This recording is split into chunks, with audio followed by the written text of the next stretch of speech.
okay at nito nga si Mayor Vico Sotto. Good morning, Mayor. Anong problema natin? Regarding po dun sa inyong flag raising ceremony message. Kahapon, Meron ba gusto i-clarify o gusto idagdag kaunay po doon? Tingin ko, nasabi ko naman lahat ng kailangan sabihin. Kung may tanong kayo, kung may gusto kayong i-clarify, basta ang panawagan natin sa mga tao, una, mag-iingat. Kasi sayang, pinaghihirapan natin diba? Pinaghihirapan natin yung sahod natin, pinag-iipunan natin sa matagal na panahon, tapos isang iglap lang, wala. Diba? So talagang ang lungkot ang dami pa rin talagang nabibiktima. Although hindi bago yung ganun mga scam. Hindi bago yung ganun. Yung mga pyramid scheme, Ponzi scheme, hindi yan bago Kaya nga mas nakakalungkot na may mga naloloko pa rin. Kasi buti kung bago. Hindi siya bago Diba? Tapos nakikita kasi na nakasilaw kasi ang pera. Mayor, kahapon po kasi may mga lumapit din po ng mga victims, more than 20. Sa amin, dami din, napakarami. Wala na akong COVID pero tumutulong naman kami. Pero yung pinakatulong na magagawa ng LGU, tulong sa case build-up. So, kinukompile namin lahat ng ebidensya, lahat ng records. Nung nakaraang linggo pa lang nasimulan na namin. Pero ang niyan, kailangan mag-file sila din ng kaso. So we can assist, we can give legal advice, pero kailangan kasuhan nila. Pero ito, medyo masakit sabihin, aminin natin o hindi, medyo mahirap talaga i-recover yung pera. Kasi, kahit magtagumpay yung kaso, kahit mapakulong yung mga nasa likod ng scam, mangyayari? Mapi-freeze yung bank account, ang daming proseso niyan, matagal. Talagang tuition fee yan, na sana matuto tayo. Yan ang pinaka-importante sa lahat. Kailangan matuto tayo dun sa pagkakamali natin. Kung naloko tayo, siguraduhin natin na hindi na tayo maloloko ulit. At huwag tayo tumigil dun. Siguraduhin natin na mas spread natin yung awareness, yung education tungkol dito, na mas maraming makaalam tungkol sa mga scheme o tungkol sa mga scam na ganito. Kasi, again, hindi ito bago. Hindi ito bago. Kaya talagang ang sakit-sakit. Ako may mga kaibigan akong nabiktima. Hindi naman mayaman, pero 100,000. Pinag-ipunan. Tapos umaasa sila na, ito, makakapagpatayo na ako ng bahay kasi nakita nila yung kaibigan nila, yung mga nauna, nakabili ng sasakyan, nakabili ng motor, nakapagpatayo ng bahay, nakabili pa nga ng house and lot. At totoo yun, kasi pagka ang Ponzi scheme o pyramid scheme, sa una kumikita. Pero ang problema nito, walang produkto So, lang siya, patong-patong lang siya. Para kumita yung una, kailangan may mag-invest na 2 bago. Yung 2 bago, pwede rin silang kumita kung may mag-invest pa na 3 na namang bago. Yung 3, kailangan may 5. Problema, although may kumikita, eventually magkukolapse siya. Ang problema, hindi mo alam kailan siya magkukolapse. Anytime yan, anytime. O ngayon so sobrang dami, hindi na nila ma-manage, hindi na nila mapaikot yung pera. Ganyan lang ginagawa, pinapaikot lang yung pera So, syempre, sila kumikita. Yung mga nasa taas, kumikita. Yung mga nauna, kumikita. Pero yung ordinaryong tao, yan ang laging kawawa sa mga Ponzi scheme na ganyan. Yung mga scam na ganyan. Mayor, habol ko na lang po. Yung mga victims po, saan po kaya sila pwede pumunta? Kasi medyo nahihirapan daw sila to seek for help na. Basta kung anong meron sila, bigay nila sa amin. Makikipag-ugnayan kami sa NBI. Ngayon kasi nasa level pa lang tayo na pinache-check natin yung business permit. Na wala silang permit Wala silang permit sa investing or investment or lending. Wala silang. Ang permit nila is wholesale. So, ang wholesaler hindi pwedeng magpautang. Ang wholesaler hindi rin pwedeng tumanggap ng investment. Bago tayo mag-invest, una talagang pag walang produkto, scam yan. Pag may pangako ng napakalaking kita, 10% per month, ito nga 40%. Diba? Hindi totoo yan. May nakita kasi nakasilaw nakita natin, kaibigan natin, kumita. Pero yun nga, pinapaikot yung pera hanggang mag-collapse siya. Eventually, magko-collapse yan. Tapos, yun nga, pangako ng malaking kita, na sobrang laki, na sinasabi sigurado, hindi totoo yan. Walang produkto, pinag-uusapan lang pera, hindi rin po totoo yan. So, build up natin yung kaso. build up po natin yung kaso, ikipag-ugnayan kami sa NBI, pero tiningnan na natin sa SEC. Ito mga sinasabi ko, public record po ito. So, kunyari ikaw, may nag-alok sa'yo ng investment, pwede mo tingnan sa website ng SEC at makikita mo, walang ano doon. Yung, sabihin ko na yung pangalan, BNY. Diba? Tingnan mo doon sa website ng SEC. Walang BNY doon sa website ng SEC na investment. Dalawa yun. May page na tungkol sa investments, may page na tungkol sa lending. Kung sino yung mga rehistrado sa SEC. Makikita, wala naman sila doon. Wala naman sila doon. So yes, may business permit sila, pero sa ibang negosyo. Saka sana maging responsable din tayo. So, again, nakasilaw ang pera di ba? So, mag-invest tayo, maglalagay tayo ng pera doon. Hindi naman natin alam, ano ba yung talagang ginagawa nila doon sa pera? Sabi nga, yung paluwagan. Pero alam mo ba talaga, paano kung drugs yan? Lalagay ka ng pera, kumikita ka. Alam mo ba kung, paano kung, hindi siya drugs, pero sinasabi ko lang, hindi mo naman alam Ba't tayo maglalagay ng pera? Sa bagay, hindi natin naintindihan, hindi natin nalalaman. Walang get-rich-quick scheme sa mundo. Gustuhin man natin, walang ganun. Walang libreng pera. Walang libreng pera. So, inuulit ko po, mag-ingat po tayo. Spread the word. Kwento natin sa mga kaibigan natin para wala na. Sigurado may susunod pa Sa buong Pilipinas, daan-daan po yung gantong mga scheme. Kahit sa ibang lugar, marami pong gantong scheme. So, spread the word, spread awareness. Kahit sa mga kamag-anak nyo sa probinsya, ikwento nyo yung gantong mga scheme. Kasi meron din ganto sa ibang lalawigan. Kailangan taasan natin yung financial literacy natin bilang mga Pilipino. Dahil aminin natin, medyo mababa pa po talaga. Andali po pa rin natin na naluloko sa mga bagay na ganto. So, sana learning experience una. At kami naman sa LGU, gagawin namin ang part namin kung anong kayang gawin, case build up, kasuhan natin, tulong po kami, and then pag sapat na rin yung pag medyo marami na kaming nakolekta, although ngayon pa lang medyo meron na siguro 20 to 30 na biktima yung nakausap namin, pero habang nabubuo natin to, i-endorse din natin siya sa NBI for further investigation para ma-filean ng kaso. Pinaka-importante dito, kailangan managot yung mga tao nasa likod nito. Hindi ko alam kung ano nasa isip nila. Hindi ko alam kung tingin nila legit yung ginagawa nila. Malamang hindi. Pero kahit natingin pa nila na, hindi kasi pwede to. Illegal pa rin yung ginawa nila. Dapat managot po sila. Okay. Maraming Gawin salamat. natin ang lahat. Thank you.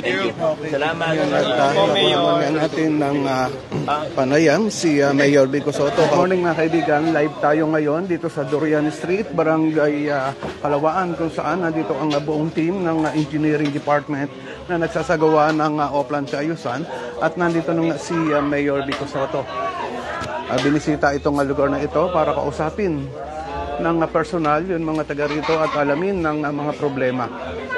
Ayan. Ito yun na araw-araw na ginagawa ni Mayor Vico Soto, ang pag-iikot sa iba't ibang lugar para nga makausap at malaman ang mga problema. Ayan. Sa ngayon, makikita nga natin nakausap na ni Mayor Vico Soto ang ilan sa mga taga rito at dinudulog na nga ang mga problema sa kanya.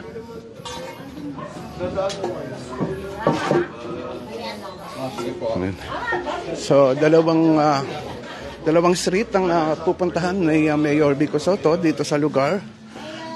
Itong Durian Street at ang Balimbing Street. So, nakita na nga natin dito yung mga engineering team na nagsasaayos ng imbornal, nililinis yun ng mga imbornal dito at tinatanggalan ng bara. At yun na representative ng telecommunication company ay nandito na rin. At inaayos yung mga kable na mga hindi na gumagana ay kanilang tinatanggal. At yung mga gumagana naman ay binabandel. Ayan si Mayor Vico Soto ngayon, kausap nga yun na isa sa mga taga rito. Good morning, Mayor. Ayan, at sundan natin. Sunod lang tayo sa kanila. Doon sa mga viewers natin, maraming salamat po sa panonood dito sa page natin ng Pasig News Update. At ito naman yung painting section ng engineering ay nadaanan na rin natin. Dito naman sa Balimbing Street. kung saan dito pumasok si Mayor Vico Sotto. Ayan.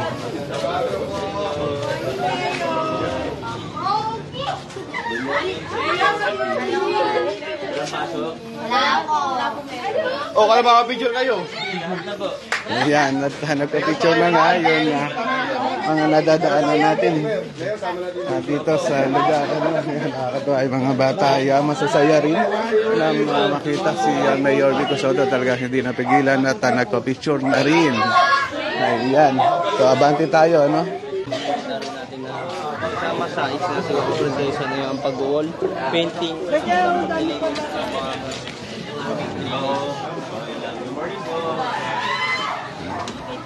Ay, Mayor.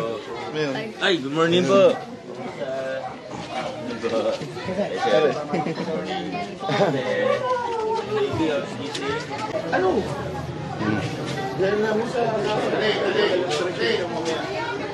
Ganda din. Buti nga nagpa-opera. Ayaw mo pa-opera. Hindi namin pasok na ron. yan, nakakatuwa at talagang kahit busy si Mayor ngayon na magpapasko, hindi pa rin nalilimutan ng pagpunta sa mga ganitong lugar para alamin nga yung mga problema ng mga tao. Ayun. Dito na ako. Dito na ako. Ayan. Ito yung mga tao, no? Makita natin, nag-aabang na nga rin. Kaya Mayor Vico Sotto, para madatnan, makita nila. At yung iba naman, mga handang-handaan at nakalabas na ang mga cellphone para makapagpa-picture kay Ma'am Mina Blas. Good morning, Sir Rolly and Mayor Vico Sotto. Good morning din po, Ma'am Mina Blas. And Merry Christmas po. Konting araw na lang. Pasko na. At napakasasaya na ng mga Pasigueño. At ngayon araw na ito, meron pa rin bigayan ng pamaskong handog. Pagkakaalam ko, Barangay San Miguel, Barangay Santo Tomas, meron yan. At talagang pilit na tinatapos na nga ang pamaskong handog para maging masaya ang mga Pasigueño. Yan. So, ka-picture, yung mga taga rito. Mukhang isang pamilya itong nagpa-picture na kay Mayor Vico Sotto. So, ganda naman.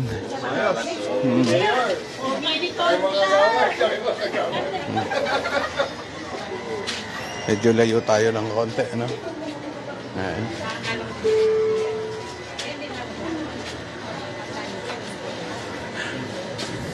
Ayun, mamayang gabi nga pala, meron pa rin tayong street lighting. Ano? Abangan nyo na lang. Hindi ko muna sasabihin kung saan nyo na area. Abangan nyo na mga bandang alas 6 ng hapon kung saan doon natin din makikita ang pagsuswitch on ng ilaw. At pangungunahan nga yun ni Mayor Vico Sotto. Kakatuwa, ano? At naidudulog at nakakapagpa-picture kay Mayor Vico Sotto yung mga taga rito. Ito si Engineer Neil ay nandito rin, no, at kausapin niya ni Mayor Vico Sotto. Ito, may lumapit pa kay Mayor Vico Sotto na isang senior citizen na dinudulog nga ang problema.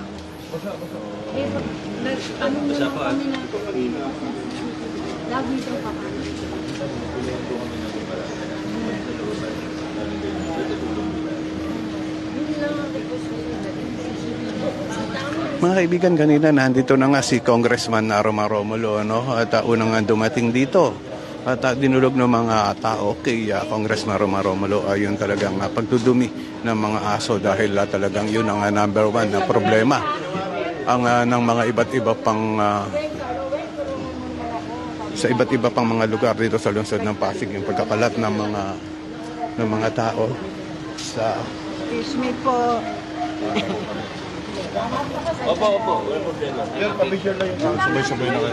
Okay, thank you. Obi! At hintayin natin. Ay, kami po. Ito, makita natin, nagpapapicture pa yung mga tao. Kay Ma'am Mina Blas, hello din po. Kay Mrs. Opelia. Yan, maraming salamat po. Yan, nagpapicture na rin. Yan mga kagawad kay Mayor Vico Soto, no? Dito sa ginawang Oplan Kayusan. Dito sa lugar na ito. Ibo muna.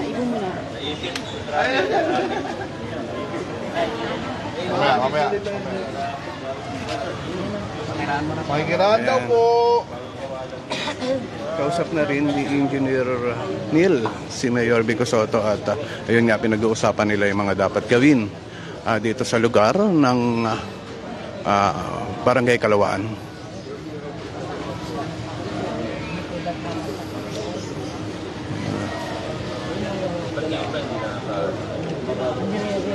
Ayun, kay Ma'am Opelia Caballero, Merry Christmas po. Ma'am Tessie Suarez, yun ang comment. Ganon din si Emma Escalante. Good morning, Mayor Vico Soto and company.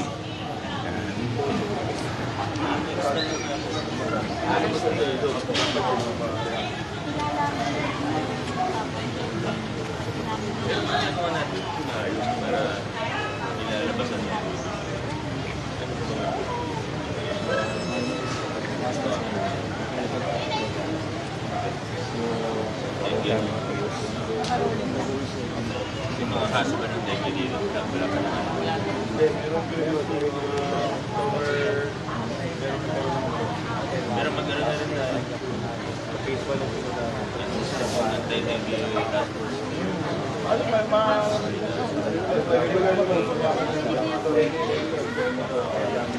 Mga kaibigan, at hantay-hantayin lang natin at kuha tayo ng konting panayam kay Mayor Vico Soto. Hantayin lang natin at may kausap pa siya.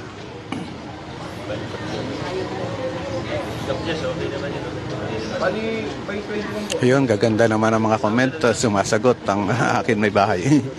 Merry Christmas din po. Ang comment ni Ophel Caballero Emma Escalante. Merry Christmas to all.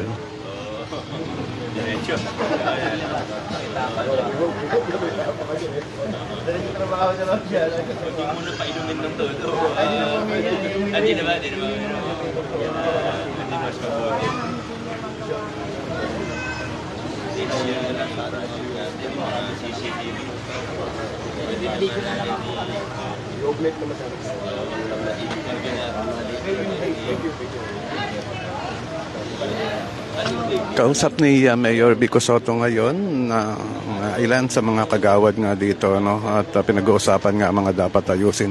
Ganon din si Engineer Arta ay ganito.